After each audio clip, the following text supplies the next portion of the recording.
You're listening to Ask When, the podcast. Folks from all walks of life talk about their daily hustle and bustle, living and celebrating life, sharing tips on becoming champions, especially for those who are muscling mental and physical disabilities. Ask When, the podcast, with your host who has mustered over 30 years living with cerebral palsy and going strong.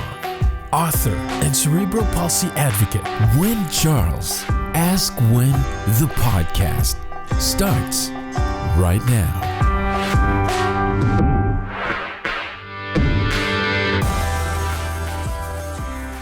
Welcome to Ask When, everyone. Today I have Fatima with me, and I will make my programming announcement at the end, and you guys will probably scream at me. Probably at me. I don't care. I don't care what you guys do, but we made a decision this morning. Don't worry, the podcast isn't going anywhere. That's not the decision we made. But I'm going to save my programming announcement until the end. So I'm going, Fatima, take it away. Okay, hi, how are you, everyone? My name is Fatima Gould, and I am a speaker, author, and a accountability coach.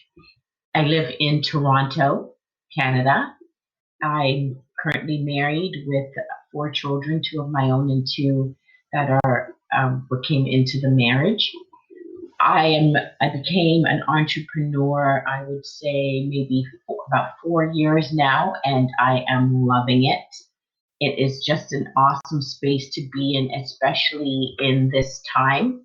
Working from home has not been a problem for me or my family because the kids go to school or my husband goes to work, and that's still the norm for us right now. And everybody just tends to hold their corner. We come together to eat. We've played games. We've had family game night 2 weekends in a row. So far, so good. And I wrote a book called Over the Wall, and it's my memoirs. And the book is really about a journey, it says on it, from hell to hope. And it's about my journey from moving to Barbados when I was 8 years old and coming back to live in Toronto with my mom, who I really didn't know. Because in the time of migration, what happened was she had me and she sent me to Barbados to be raised by my grandmother, which a whole slew of people that happened to. They either went to Canada, US, or England, and then their kids were raised by family members or friends or other people. And then what happens to them when they rejoin, and you have to get reclimatized to the country, you have to get reclimatized to your parents, and sometimes when your parent isn't around in those formative years, it's a little harder. So it talks about that and my journey as a teenager, finding myself, my journey into single motherhood, and then ultimately meeting and marrying the love of my life. So that's what the book is about. Yeeks. Wow. My goodness. And so, what would be your favorite chapter you have written? I would say the favorite chapter, that's a good question. I think the favorite chapter was when I met my husband when we were 12 years old, and how we used to hang out because my mom was strict and I wasn't allowed to go to anybody's house. So everybody would come to my house and hang out. There was about 6 of us. And one day she came home early and she found everybody in the house.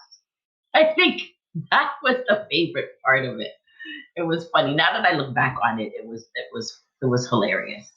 And so your mom finding every single person in that house, you just happy as a crab because you broke the rules.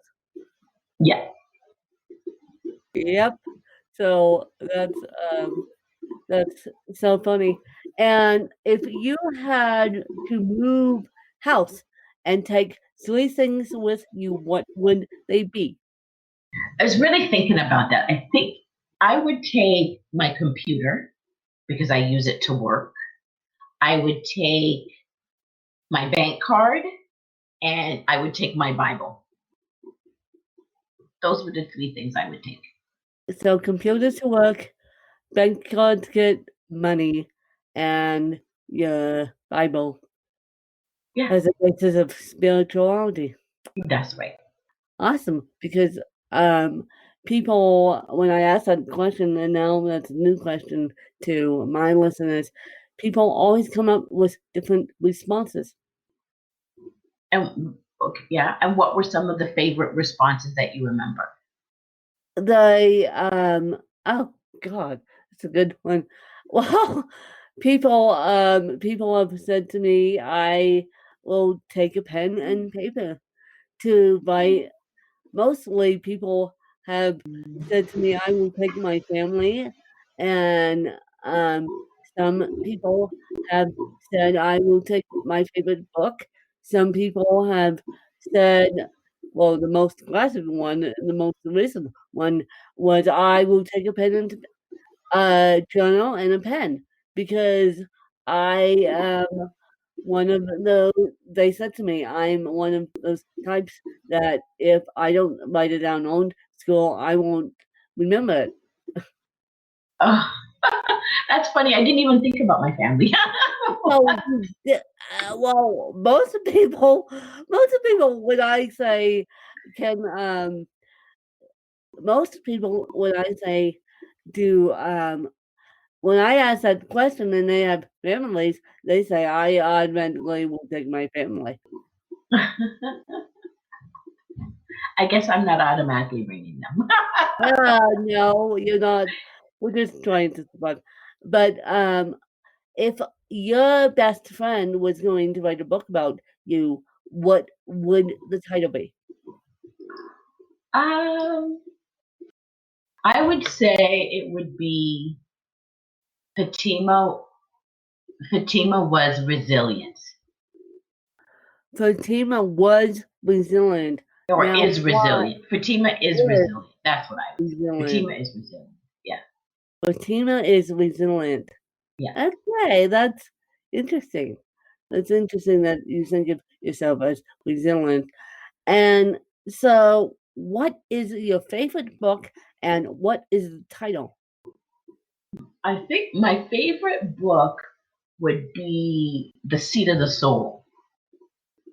That's my favorite book, The Seat of the Soul. I love that book.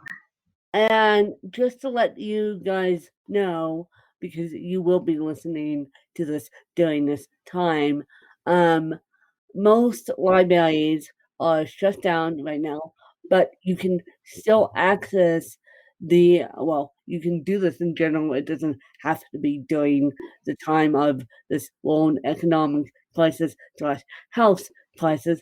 Um, you can download Libby and Overdrive on your phone and rent books from the library. And yes, so my point being is if you want to read Seed of the Soul, that's one way to do it. Mm, yes, and I have it on audio. Ah, you have it on audio, even better. And Audible, I almost said ACX, but Audible is giving a credit, is giving a discount right now through this time because they're being nice and giving a discount through this time. So that's another option too. So Fatima, do you have any questions for me as we wrap this interview up? Yes. The question that I have would be, what has been your most memorable interview so far? Oh my goodness. Do you want to put me on the spot? Do you want to? My well, my most memorable interview was a interview that my fan base wasn't expecting, and it happened on May 19th. It's called She is CP, and my fan base wasn't expecting what they got. And the day I did that interview, I was mourning loss of my dad. And he passed away May 19th. And so I got on that mic with my girlfriend. and my girlfriend was interviewing me, and and I said, I made the public announcement, welcome to the next chapter of my life. And I had so many people around me during that time, it was not even funny. I'm surprised I was able to step away and do that podcast. But I had not only my aides, but I had, I don't know, 10 people.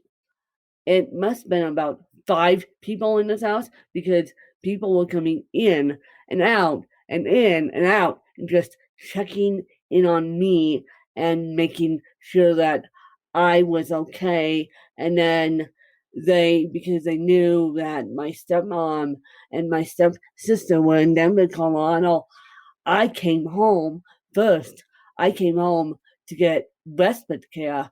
I came home to just collect my thoughts and just decompress. I needed to decompress. I needed to go home because my health was wanting to help me at the time. And so I remember that interview so distinctly, it's not even funny. And my fan base goes, "What? You, what?" That's, yeah.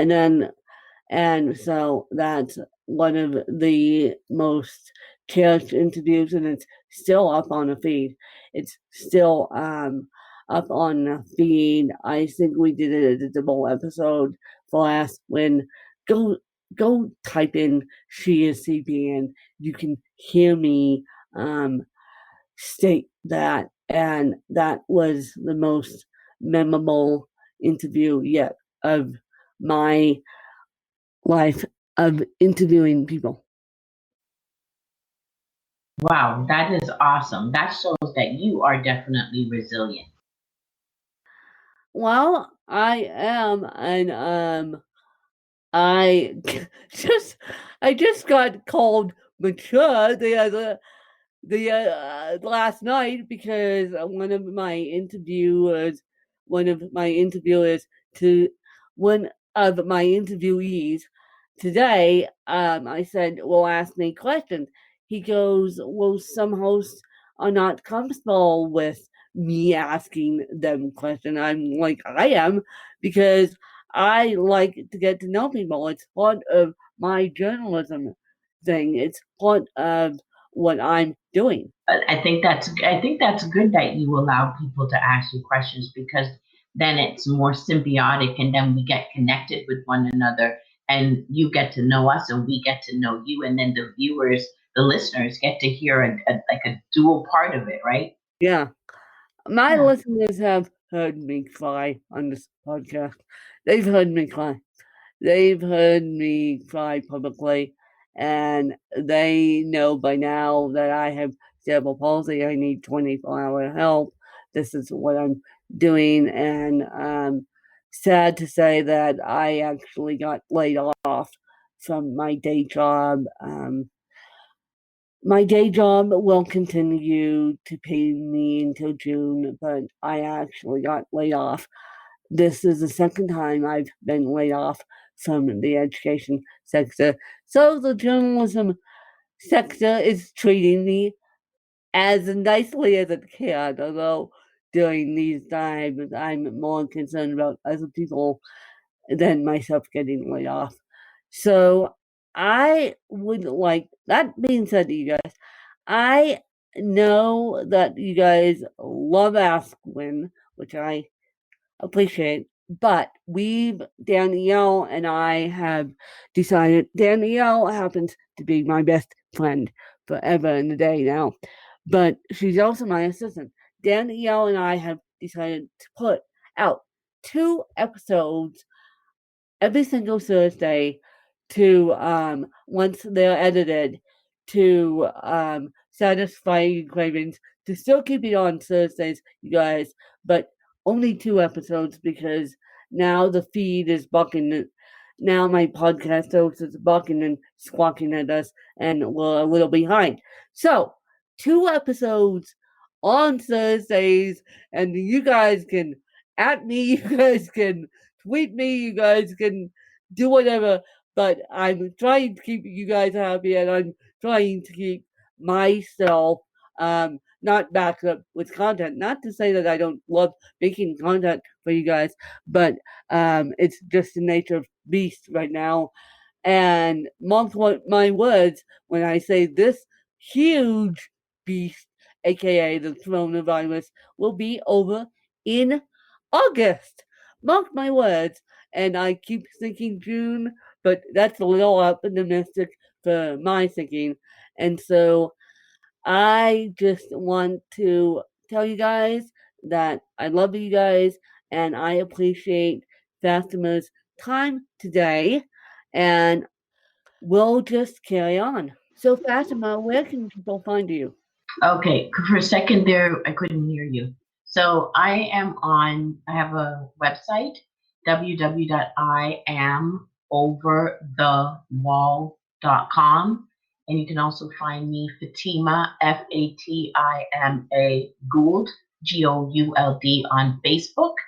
And then it's I Am Over the Wall, Twitter, Instagram, and LinkedIn. I am over the wall. Yeah, I Am Over the Wall. I am over the wall, you guys. So you can find Fatima everywhere else. And Fatima, you can find her and go support her book, please, you guys. And go support my books. I mean, my books are all over the place. And what I ask you to do is leave a review of honest books. And so I thank you guys for coming on as when I also thank Fatima for coming on and sharing the story and making it real. And I hope you guys enjoyed this episode. And I'll catch you guys later, you guys. Bye, you guys. Goodbye.